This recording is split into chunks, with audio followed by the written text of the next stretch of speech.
warm up tayo sir, sa iyong unit. Yan, nakatapat na yung 150 meters using 34 grains na slag as request na gusto mong i-build natin. Naka 28 magnification ako at ELR scoop.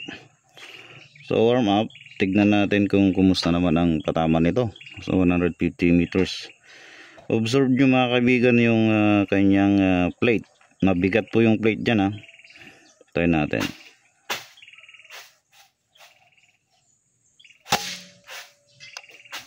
Grabe. Grabe ang tulak niya kung napapansin nyo sir. Ulitin natin. Ang lakas. Ang lakas po ng bagsak. Papakita ko kung ilang joules po yan. Ulitin natin. Medyo mahangin-hangin na. Pero okay lang.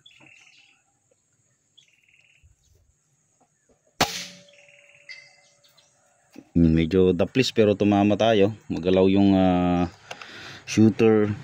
Eko lang, mahinang shooter ngayon. Masyado sa kape. Malakas pitik pulso.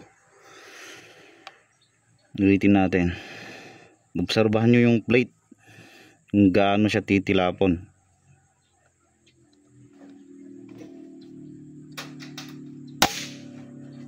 Grabe. So yan sir, 150 meters po yan. As warm up, pinapakita ko lang sa iyo kung ano na ang outcome ng ating unit. Ayan po, 150 meters. Mayroon tayong malaking plate doon na inahanap natin kasi muna yung POI, lalo na kung malalayo. Papakita ko po dito sa side cam. Yan po, nakikita po ninyo yan. Tapos nag-dial ako ng turret sir para makita nyo, kasi pag mag-hold over ako mawawala po sa camera yung target natin kasi masyadong mababa. So ayan, hope nakita ninyo ang lakas, grabe. So papakita ko mamaya kung ilang FPS to. Mababa lang yung FPS pero ang taas po ng joules. Yun ang isang napakahalaga pagdating po sa terminal ballistics. Okay, yung transfer of kinetic energy dun sa target natin. So okay, post muna natin sir. Babalik ako sa 50. Paputakan natin yung 1 inch target plate natin na sa 50 meters. Then pupunta ako ng 80 agad, 90, 100. Then ito yung pinay-perform ko ngayon is 150 meters. Okay, 3 shots po yun consecutive, walang miss. Napakadaling ipatama at napakabigat, ang lakas. Okay, post muna natin. Ayan po, 50 meters sir.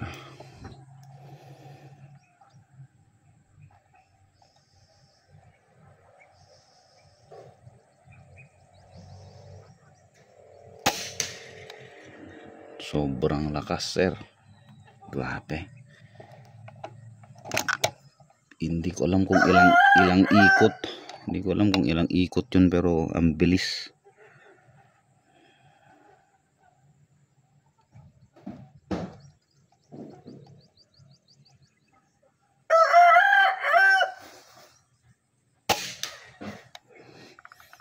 Grabe, lakas.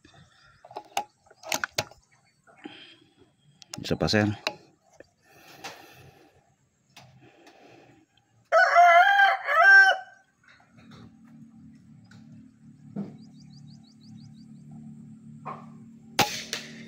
Grabe. So 34 grains po tong slag nyo sir as per request. Isisingit ko na lang siguro sa video yung photo ng kanyang muzzle velocity at makikita nyo dyan yung joules nya. Ang lakas ng joules sir, grabe, ang taas.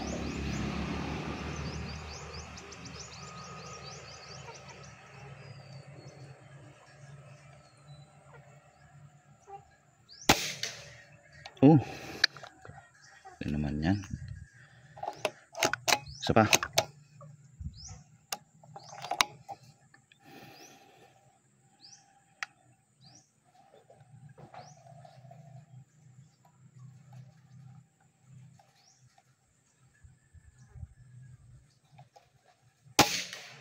Nagalaw ang shooter ah. Daplisan lang. Pero okay lang yan. Isa pa.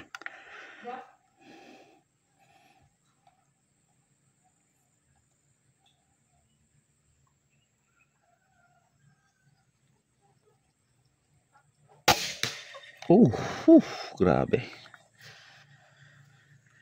Isa pa sir. Lilipat na tayo sa 80, 90, 100. Ano sir?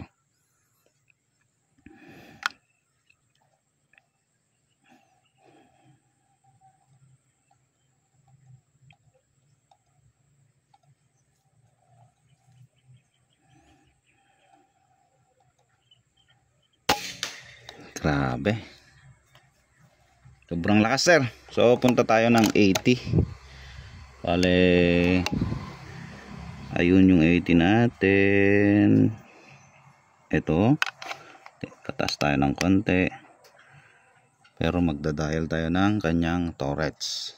So punta tayo ng 2. Para dead center pa rin tayo. Then ayos natin yung parallax. Okay, so clear na ba dyan sa ating kon? Okay, firing.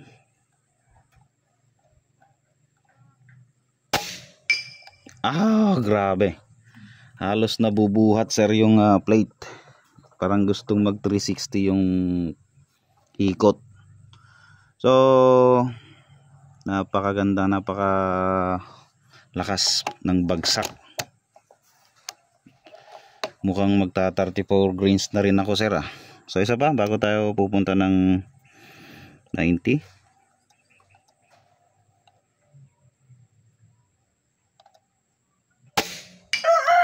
Okay, so kitang kita nyo sa video.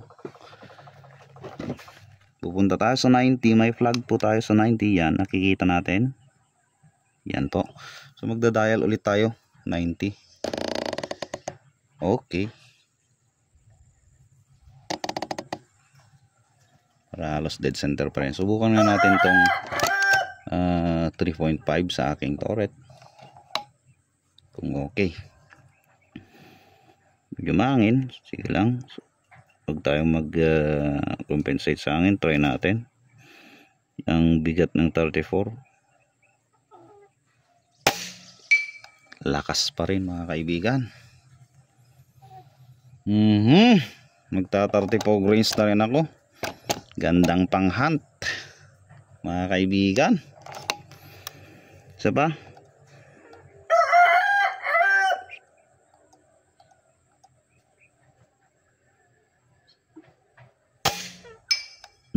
Magalaw pa akong shooter.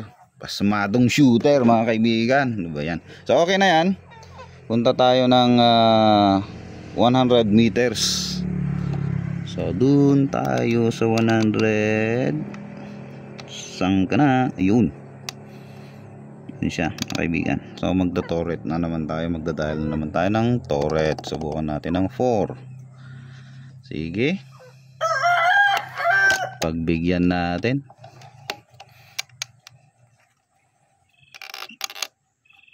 Parallax. Ayos. Diyan sa side cam. Tignan natin, mukhang blurred ah. Blurred yung reticle ng side cam natin. Okay. So putokan natin.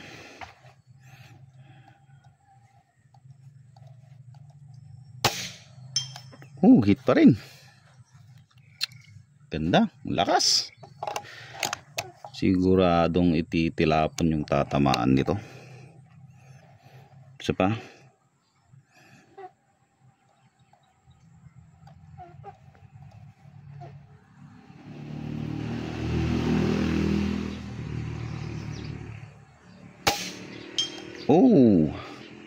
So mahangin-hangin na rin mga kaibigan, pero okay lang. Medyo kinakaya naman ng ating side cam 34 grains na slug. Medyo kaya naman. Okay. So sa 150 naman tayo ngayon. Siyempre magdadial tayo ng turrets.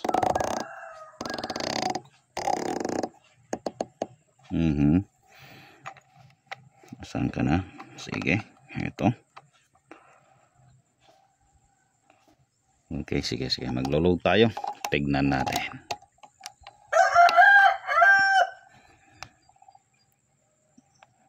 Dito. Subukan natin, medyo mahangin eh.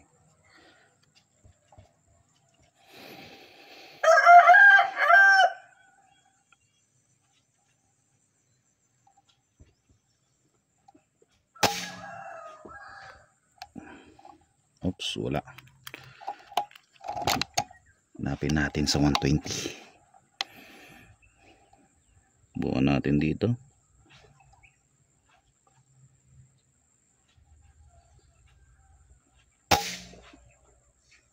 Rin.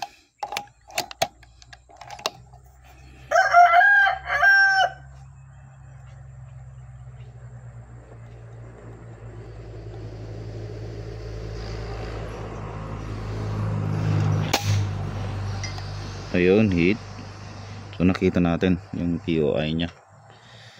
So ganun talaga mga kaibigan. Paghanap ng data of past engagement, subukan ulit natin.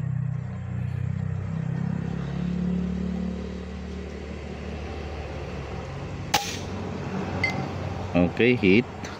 Dalawang beses. So dalawang miss kanina kasi hinahanap natin yung POI. So dalawang consecutive hit. Ulitin natin.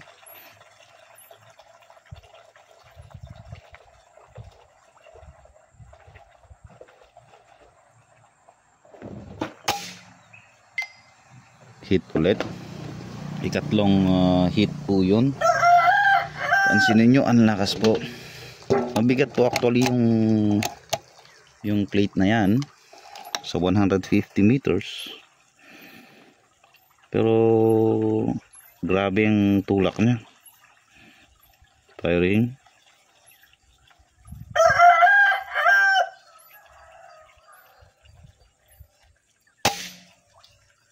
Pero miss na. Masyadong mababa. Ay mataas yung pagsipat natin. Sayang yung 3 consecutive. Isa ba?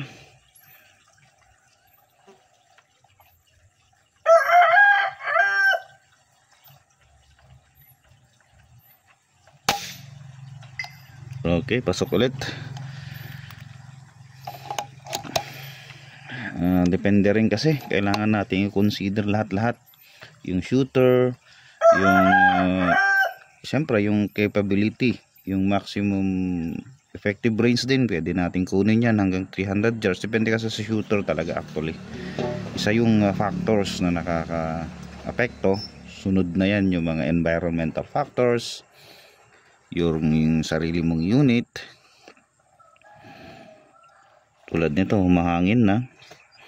So sadyain natin konti. Dito tayo.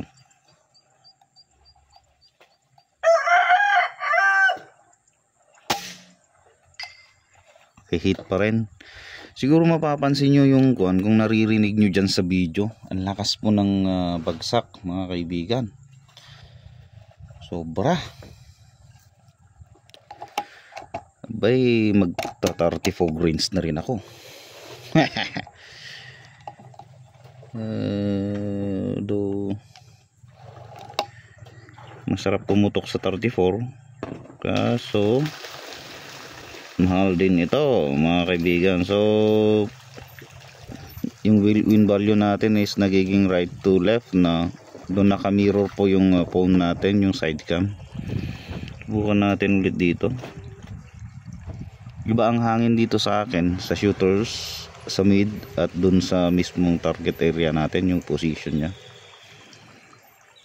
Sa gilid po kasi tayo ng bundok. Yan, nawala na ulit.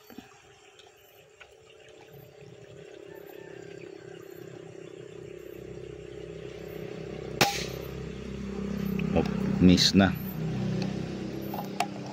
Kinulang tayo.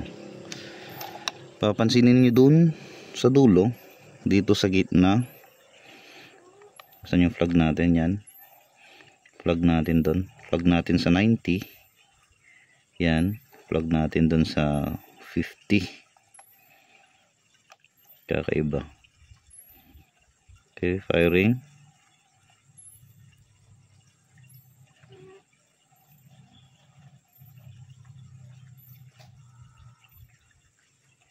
Pero maganda rin tong time para i-test.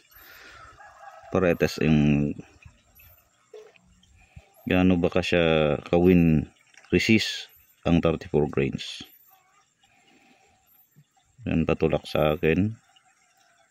Dito tayo, try natin dito.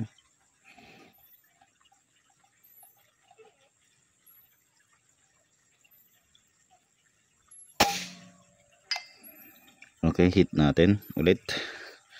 So, habang lumalayo yung target natin, nagiging masyadong marami ng nagiging complicated na lahat. Like, as I said sa ibang video na kumakanan yung projectile natin or yung bala natin dahil sa right hand twist ng ating rifling, at during external ballistics or yung flight ng ating projectile, nagkakaroon kasi yan ng gyroscopic effect. So nagtwitwist yan. Habang nagtwitwist yan at nagkakaroon ng wind resistance, kinakain niya yung hangin sa kanan, kaya nagta-travel din yung ating projectile to the right. Mapapansin nyo yan, at alam ng mga naglo-long range din lang, mabigat man or magaan ang kanilang projectile, yung sumusubok ng 300 yards or 251 yards, 250, 300, 400 yards, alam na yung sinasabi ko. In fact, sa 150 nga lang is napapansin na rin yan. Kaya kung mapapansin nyo, medyo nasa kanan tayo konti. Pero maraming factors para may adjust kung gusto mong dead center, halos nasa elevation pa line ng yung reticle yung bagsak niya. Pwede kang mag-compensate sa yung windage turret.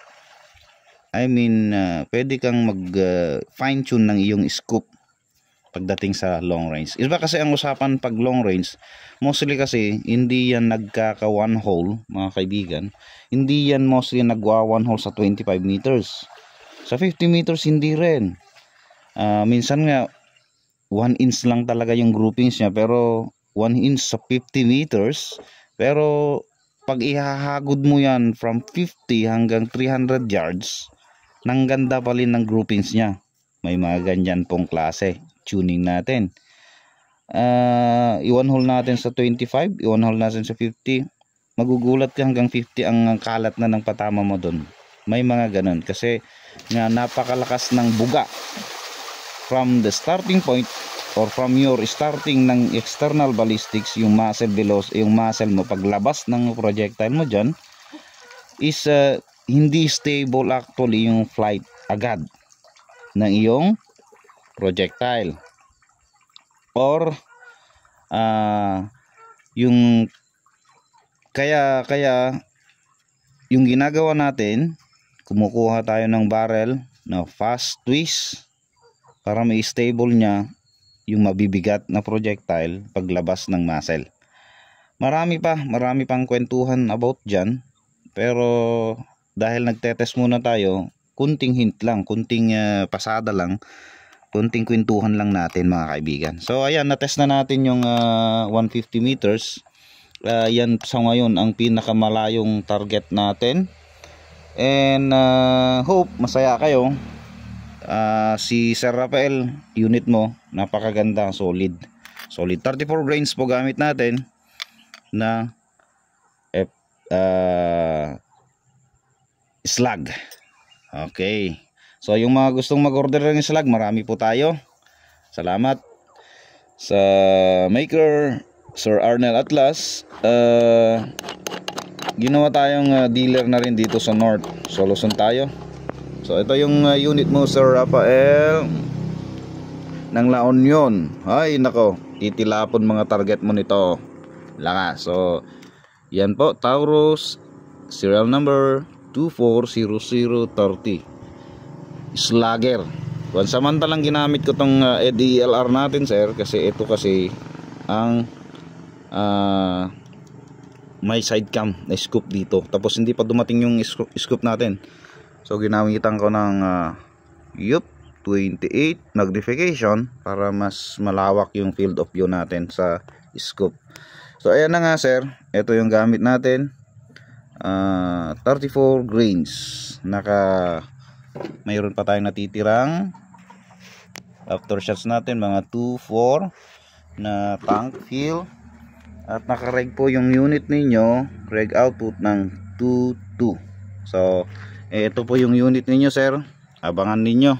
And I hope masaya masaya kayo pagdating nito.